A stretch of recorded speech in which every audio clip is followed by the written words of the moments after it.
Once Harley-Davidson was rebellion made of steel. Now, it's a ghost riding into the past, dragged there by one man who mistook heritage for a business plan. His name is Jochen Zeitz, and in just 3 years, he took America's most iconic motorcycle brand and stripped it to the frame. When Jochen Zeitz was appointed as Harley-Davidson's CEO in May 2020, the motorcycle world held its breath. Here was a man with an impressive track record, the wunderkind who had transformed Puma from a near-bankrupt shoe company into a global sportswear powerhouse. Harley's board, desperate for a turnaround after years of declining sales, saw in Zeitz their white knight. But what followed was one of the most disastrous leadership tenures in Harley's 120-year history. Zeitz, a German executive with no motorcycle industry experience, fundamentally misunderstood the brand's DNA. Where Harley needed a visionary who could bridge its storied past with an electric future, it got a corporate cost-cutter obsessed with premiumization and profit margins above all else. But the worst part? The destruction was strategic. Zeitz didn't just misunderstand Harley's DNA, he rewrote it with a red pen. These restructuring initiatives read like textbook corporate turnarounds, slashing product lines, reducing dealership networks, and focusing on high-value customers. In practice, this meant abandoning any serious attempt to attract younger riders while doubling down on selling ever more expensive motorcycles to Harley's aging baby boomer base. His pricing strategy bordered on delusional, pushing the LiveWire electric motorcycle to a $30,000 price point while competitors offered EVs for $10,000 or less. Even more baffling was his decision to spin off LiveWire as a separate brand in 2021, effectively admitting Harley's core name couldn't carry its electric future. Meanwhile, his neglect of Harley's bread-and-butter internal combustion models left dealers with bloated inventories of outdated bikes as competitors ate their lunch. The numbers tell the damning story of Zeitz's leadership. During his 3-year tenure, Harley's stock price collapsed by 34%. Dealership satisfaction scores plummeted to historic lows, and the brand lost nearly 5 percentage points of market share in the crucial U.S. heavyweight motorcycle segment. His much-hyped Hardwire strategy failed to deliver on every key metric: revenue growth, market expansion, and brand relevance. Perhaps most telling was Harley's demographic crisis worsening under his watch, with the average buyer age creeping up to 52 while competitors successfully courted younger riders. When Zeitz quietly stepped down in February 2023, he left behind a company more vulnerable than when he arrived. Its dealer network demoralized, its product pipeline stagnant, and its once unassailable brand equity eroded. History will remember Zeitz not as the savior Harley needed, but as the outsider who accelerated its decline by applying generic corporate playbooks to one of America's most iconic cultural brands. The story of Harley-Davidson's decline isn't just about aging customers or electric vehicle struggles. It's a case study in how corporate America is getting crushed in the culture wars. The motorcycle giant's clumsy handling of DEI, diversity, equity, and inclusion initiatives created a perfect storm of backlash that exposed fundamental weaknesses in the company's leadership and brand strategy. When conservative activists like Robbie Starbuck launched a highly publicized campaign against Harley's diversity programs in 2023, the company's response wasn't just weak, it was self-destructive.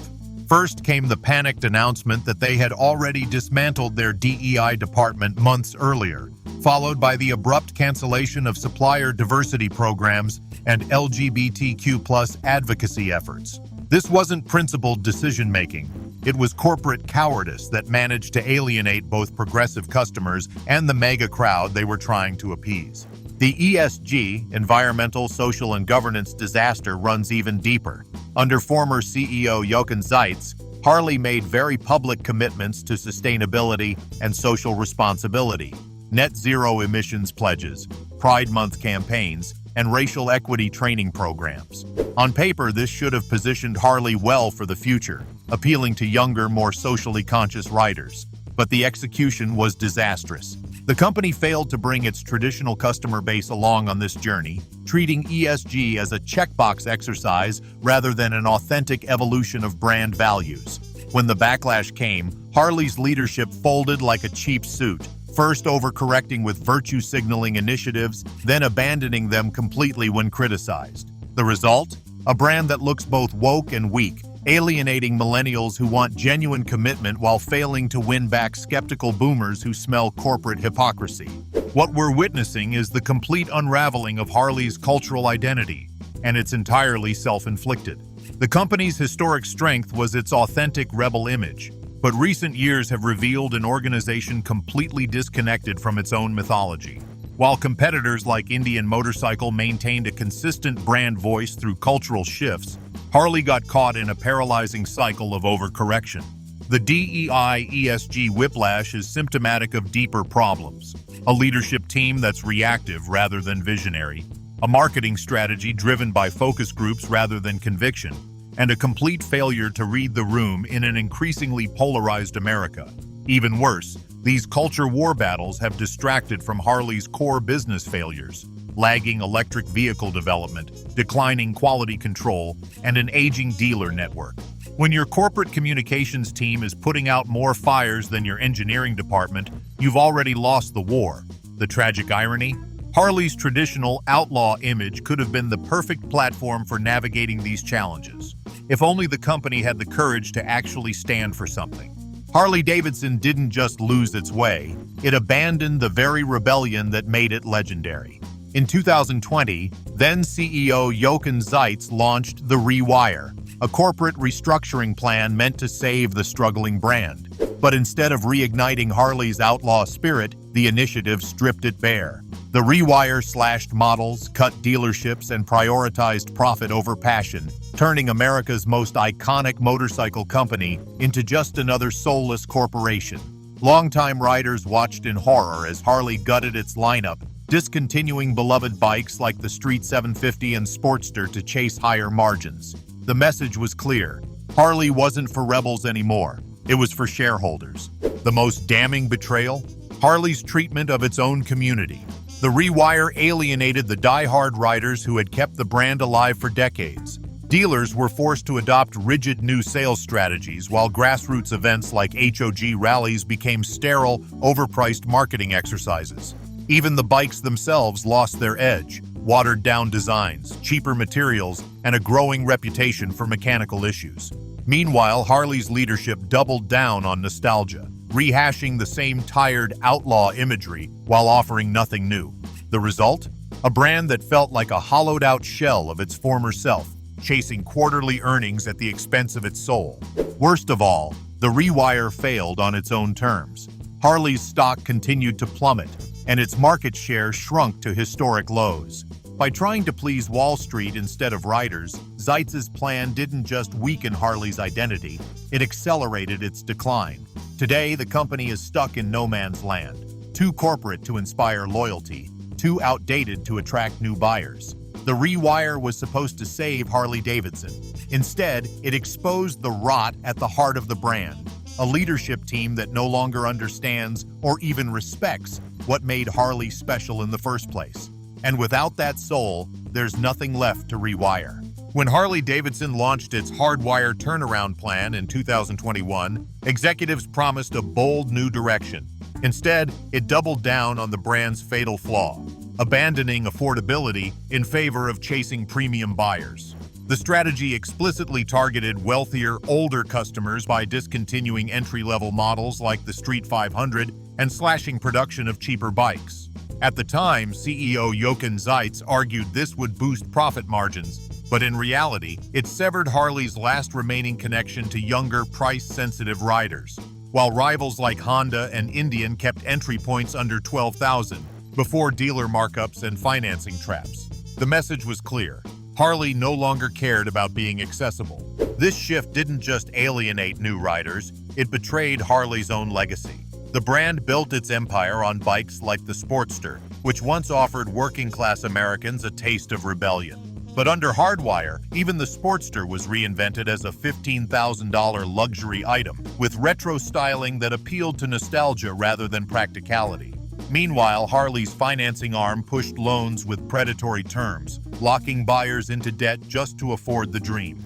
The result? A generation of potential riders turned off by the financial barrier, while Harley's core boomer buyers aged out of riding altogether. The company's stubborn insistence on premium pricing ignored a harsh truth: Loyalty can't be inherited if the next generation can't afford to buy in. The numbers don't lie. Since Hardwire's launch, Harley's U.S. market share has continued to erode, with sales to younger demographics collapsing. Competitors, meanwhile, capitalized on Harley's retreat. Indian's Scout line now dominates the mid-price cruiser market, while brands like Triumph and Royal Enfield thrive by offering authentic heritage at half the cost. Even Harley's LiveWire electric division, meant to attract tech-savvy buyers, priced itself into irrelevance with a $23,000 debut model. The Hardwire plan wasn't just a misstep, it was a surrender. By sacrificing accessibility at the altar of short-term margins, Harley didn't just fail to secure its future, it actively dug its own grave. When Harley-Davidson unveiled the LiveWire in 2019, it should have marked the beginning of an exciting new chapter for the motor company. Instead, it became a glaring example of corporate incompetence and missed opportunities. Harley's leadership, still drunk on the nostalgia of rumbling V-twin engines, completely misjudged the electric motorcycle market from day one. The LiveWire launched with an absurd $29,799 price tag, nearly twice the cost of comparable offerings from Zero Motorcycles and other EV pioneers. This pricing strategy wasn't just tone-deaf, it revealed how little Harley understood the EV buyer demographic. While competitors were building affordable, accessible electric bikes, Harley bizarrely positioned the LiveWire as a premium halo product, seemingly forgetting that early adopters in the EV space care more about innovation than brand prestige. The result was predictable: dismal sales, forced price reductions, and a public relations disaster that made Harley look hopelessly out of touch with modern motorcycling trends. What makes the LiveWire failure particularly egregious is how it exposed Harley's systemic weaknesses in product development and market strategy. The bike itself wasn't terrible. It offered decent range, 146 miles city, and respectable performance, 0 to 60 miles in 3 seconds. But it arrived half-baked in crucial areas. The charging infrastructure was inadequate, the software was outdated compared to tech-savvy competitors, and the design language failed to excite either traditional Harley riders or new EV enthusiasts. Meanwhile, Harley's dealership network, staffed by technicians trained to service air-cooled cruisers, was completely unprepared to support electric motorcycles. This institutional resistance to change was perhaps most apparent when Harley spun LiveWire off as a separate brand in 2021. A clear admission that the company lacked either the courage or competence to truly integrate electric vehicles into its core business. While startups like Energica and established players like BMW were making serious commitments to electrification, Harley's efforts felt like a reluctant box-ticking exercise rather than a genuine attempt to lead the EV revolution. The LiveWire debacle represents more than just a failed product launch. It symbolizes Harley-Davidson's fundamental inability to adapt to a changing world. Electric motorcycles presented the perfect opportunity for Harley to attract younger, environmentally conscious riders and shed its image as a relic of baby boomer nostalgia. Instead, the company's hesitant, half-hearted approach to electrification only reinforced its reputation as a brand stuck in the past. Today, as Triumph prepares its TE1 electric platform and Ducati develops high-performance EVs, Harley finds itself playing catch-up in a market it could have dominated. The LiveWire fiasco proves that Harley's biggest obstacles aren't external competitors or market conditions, but rather its own institutional inertia and leadership failures. Unless the company makes radical changes soon, its electric future, and perhaps its entire business, may be doomed to irrelevance. Harley-Davidson's crumbling empire isn't just a story of corporate missteps, it's also a tale of its collapsing dealer network. In 2024 alone, iconic dealerships like Los Angeles Harley-Davidson, operating since 1914, and New York City's flagship store abruptly shuttered, while others like Hideout Harley-Davidson in Missouri announced their end-of-an-era closures. These weren't small operations. Many were multi-million-dollar Taj Mahal showrooms, built during Harley's heyday to project luxury and dominance.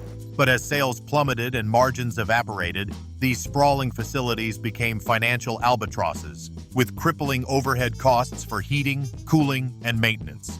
Dealers like Bobby Ladd, who once sold 300 bikes annually, watched their businesses crumble under corporate pressure to meet unrealistic sales targets while drowning in debt from Harley-mandated facility upgrades. The result? A mass exodus of dealers who could no longer afford to keep the lights on. The root of the dealer crisis traces back to Harley-Davidson's rigid top-down control. Former dealers and insiders reveal how corporations strong-armed them into building lavish showrooms, often financed through Harley's own lending arm, HDFS. When sales slowed, dealers were left holding the bag, like one in Carson City, Nevada, who lost everything after defaulting on Harley-financed loans, only for the company to reassign the franchise to a new owner. Others, like Roger Bryan, resisted Harley's demands for multi-million-dollar renovations in the early 2000s, sensing the unsustainable overhead. Those who complied, like the Garage Mahal builders, soon found themselves trapped in a vicious cycle. Declining foot traffic, bloated operating costs, and Harley's insistence on pushing excess inventory onto their floors. By 2024, the math was undeniable. With Harley's global shipments down 17% and North American sales dropping 13%, dealers were hemorrhaging cash. The fallout has been catastrophic for Harley's brand ecosystem. Each closed dealership isn't just a lost sales point. It's a severed connection to local riders, a void where community events, service centers, and test rides once thrived. Commenters on closure announcements lamented losing motorcycle safety classes and gathering spots, while others blamed corporations for alienating loyal customers by gutting staff and service quality. Meanwhile, Harley's response, slashing production and forcing remaining dealers to absorb unsold inventory, only accelerated the death spiral. The irony? Harley's financial arm, HDFS, posted record profits from high-interest loans during this period, even as its dealers went bankrupt. It's a stark metaphor for Harley's priorities, propping up short-term gains while its retail backbone disintegrates. Without a radical shift in how it treats dealers, Harley's road ahead looks darker than ever. Harley-Davidson's stock trajectory in 2025 has become a stark indicator of the company's internal challenges and external market pressures. Since the beginning of the year, the stock has declined by 28%, significantly underperforming the S&P 500, which saw an 8.3% drop in the same period. This downturn reflects investor apprehension stemming from leadership instability, declining sales, and strategic missteps. The recent resignation of CEO Jochen Zeitz, coupled with activist investor H Partners' push to overhaul the board, has intensified concerns about the company's direction and governance. Financially, Harley-Davidson is grappling with multiple headwinds. In the first quarter of 2025, the company reported a 23% year-over-year revenue decline, bringing in $1.33 billion. Motorcycle shipments in the U.S. dropped from 41,577 units to 24,865, highlighting a sharp decrease in demand. The company also withdrew its full-year forecast, citing uncertainties in global tariffs and macroeconomic conditions. These financial indicators have painted a grim picture for investors, leading to a 22.4% decrease in stock value over the last year, contrasting sharply with the S&P 500's 21.9% gain during the same period. The stock's performance has also been influenced by broader market dynamics. High interest rates and declining consumer confidence have impacted discretionary spending, affecting sales of big-ticket items like motorcycles. Additionally, the company's attempts to modernize and appeal to younger demographics have had limited success, with traditional customers feeling alienated by the shift in focus. This disconnect has further strained the company's financial performance, as evidenced by the 47% revenue decline at Harley-Davidson Motor Company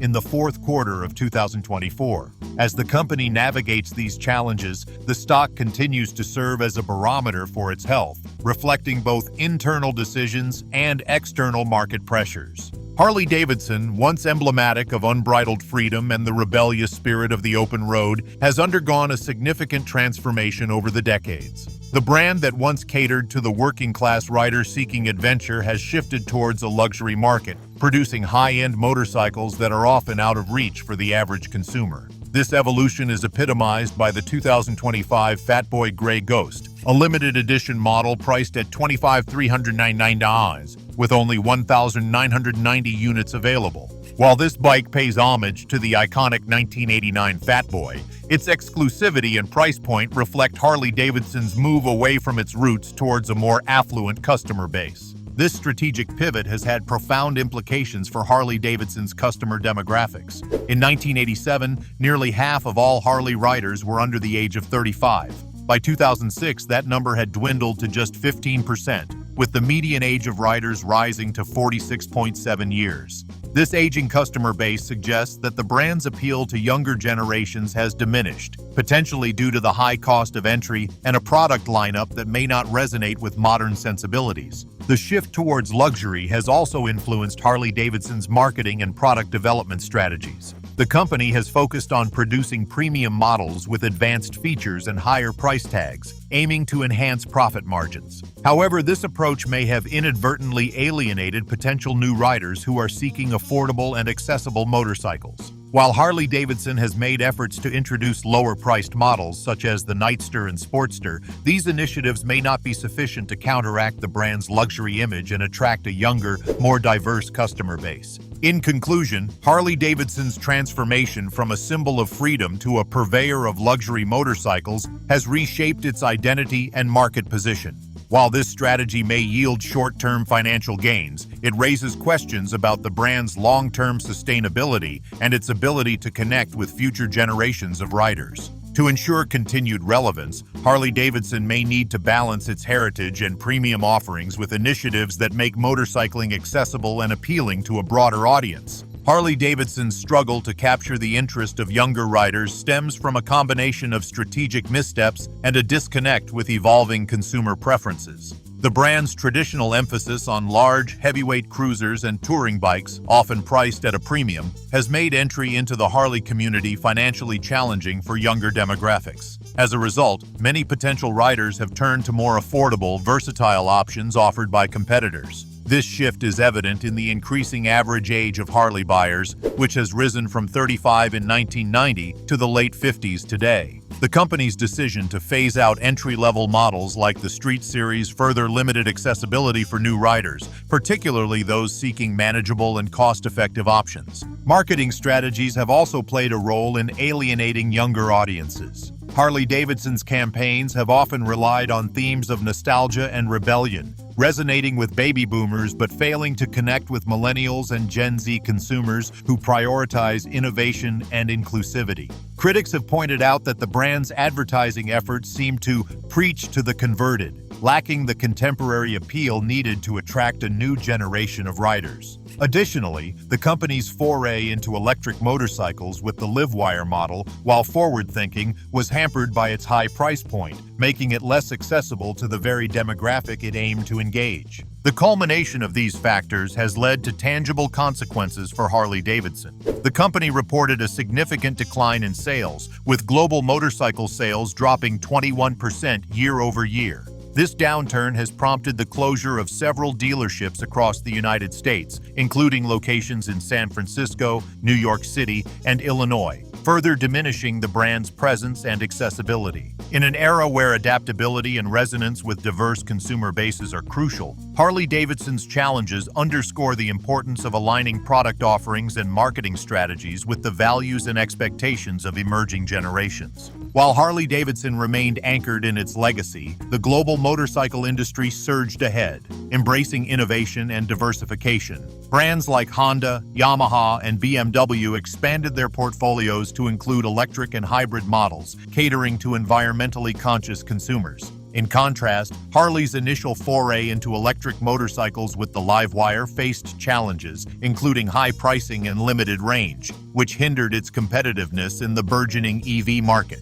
Furthermore, while competitors streamlined their supply chains and adopted advanced manufacturing techniques, Harley's operations lagged, impacting production efficiency and cost-effectiveness. This inertia in adapting to industry advancements contributed to a decline in market share and brand relevance. The company's reluctance to diversify its product lineup further exacerbated its challenges. While other manufacturers introduced models across various segments, ranging from entry-level bikes to high-performance machines, Harley predominantly focused on heavyweight cruisers. This narrow focus limited its appeal to a broader customer base, particularly younger riders seeking versatility and modern features. Additionally, Harley's marketing strategies continued to emphasize traditional themes, which, while resonating with longtime enthusiasts, failed to captivate newer audiences influenced by contemporary trends and values. This disconnect between product offerings and market demand highlighted the company's struggle to evolve with changing consumer preferences.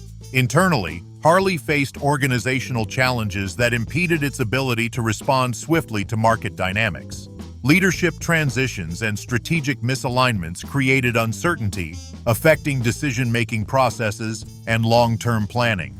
Moreover, the company's dealer network expressed concerns over inventory management and sales strategies, indicating a need for more cohesive and responsive operational frameworks. As the industry continues to evolve rapidly, Harley-Davidson's future hinges on its capacity to embrace innovation, diversify its offerings, and realign its organizational structure to meet contemporary market demands. Without significant transformation, the brand risks further erosion of its market position in an increasingly competitive landscape. Jared Dourdeville, the board member representing Harley-Davidson's second-largest shareholder, H Partners, didn't just resign. He sounded the alarm.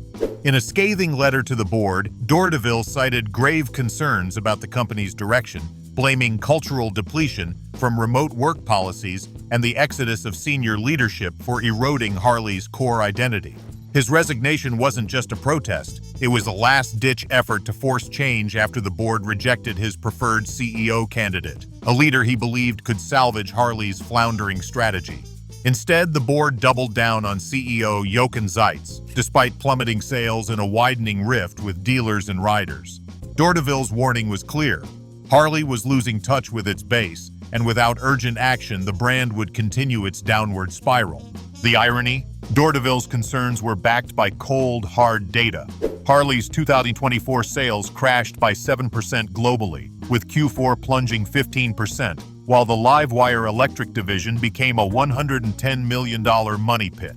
Meanwhile, Zeitz's Hardwire strategy, focused on premium touring bikes, alienated dealers and failed to attract younger riders, leaving Harley trapped in a demographic time bomb as its core boomer audience aged out. Dourdeville saw this coming. He pushed for a leadership overhaul to address dealer distrust and product stagnation, but the board dismissed his demands, opting for continuity over crisis management. By the time Harley's stock tanked 11% on news of his resignation, it was too late. The market had already priced in the board's incompetence. Dourdeville's exit wasn't just a loss of a director, it was a referendum on Harley's refusal to listen. H Partners' subsequent Free the Eagle campaign to oust Zeitz and the board only underscored how deeply broken governance had become. While Harley clung to Zeitz's profitability at all costs approach, Dourdeville warned that without cultural realignment and fresh leadership, the brand would keep hemorrhaging riders and revenue. His ignored prophecy now haunts Harley. A company once synonymous with American rebellion is now a cautionary tale of arrogance and missed opportunities. Harley-Davidson's troubles go far beyond any single leader. Dealers across North America have been publicly voicing frustration over corporate policies that pit them against each other with deep discounting and fuel an online-only push that leaves showrooms stranded. More than a dozen dealerships, in markets as diverse as San Francisco, New York City, and rural Illinois, have closed their doors in the past year, a stark indicator that consumer confidence is evaporating. This isn't just about a CEO's missteps or a tariff bill, it's about a fractured dealer network that feels abandoned by a headquarters more focused on quarterly headlines than on hometown relationships. Meanwhile, global motorcycle deliveries plunged by roughly 21% year-over-year, and management was forced to withdraw its full-year forecast, warning that rising Chinese import tariffs alone could cost the company upwards of $175 million. At the same time, investors have grown restless. H Partners Management, now the company's single largest outside stakeholder with around 9.3% of shares, has publicly demanded the removal of top board members, arguing that long-standing mismanagement has left Harley vulnerable on multiple fronts. These activist moves underline a fundamental truth. Harley's problems aren't isolated to product launches or marketing misfires. They stem from a cascade of decisions that prioritized image reinvention over core rider values. The once core commitment to accessible entry-level bikes eroded as models like the Street 500 and 750 were phased out, undermining Harley's appeal to new and younger riders. This is why it isn't just about Harvey, or Zeitz, or Zeitz's successor anymore. It's an institutional crisis. Harley's pivot toward electric models like LiveWire, while forward-thinking, came with a $30,000+ price tag and limited 150-mile range, alienating both legacy riders and would-be EV adopters. Attempts to diversify with adventure bikes like the Pan America were met with mixed reviews about reliability and competitiveness. And even the Sportster S, Harley's flashiest modern redesign, left purists cold and did little to expand the brand's demographic reach. All of these misaligned launches, combined with a hostile macro environment and a dealer network in revolt, show that Harley-Davidson's decline is a systemic breakdown, one that can't be fixed by replacing a single executive. Now that we've seen how a fractured dealer network, misaligned product launches, and a head-scratching electric pivot have all compounded Harley's crisis, it's clear this isn't just another CEO shakeup. It's a brand-wide reckoning.